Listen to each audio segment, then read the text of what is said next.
My name is Ben Cooper. I'm 33 from Dallas. I'm a husband, a father, and I'm glad to be here.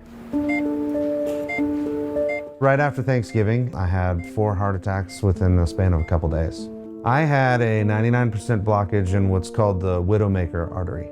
I was treated here at Medical City Heart Hospital. Following morning, I had my heart cath and they put a stent in. Initially, it was pretty devastating. It's what I thought uncommon to have something like this happen, and I have a son at home and a wife. It was really a shocking wake-up call for me. I started cardiac rehab about a month after the heart attack.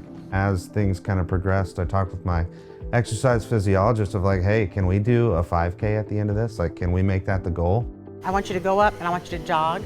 But when Ben came in, I knew that he was determined to change his life and live a healthier lifestyle. Cardiac rehab focuses not only on the exercise, which is a huge portion, but we also really focus on their healthy mindset and we focus on their dietary needs.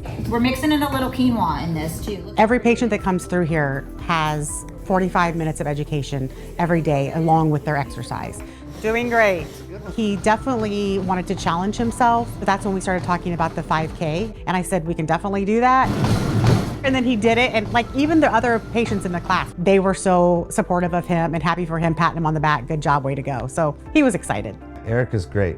She is more than just a source of knowledge for me. She was there to encourage me. She really invested in who I was as a person. Being in cardiac rehab, I was able to build a foundation of where my health trajectory is going. And so while I was here, I lost 20 pounds.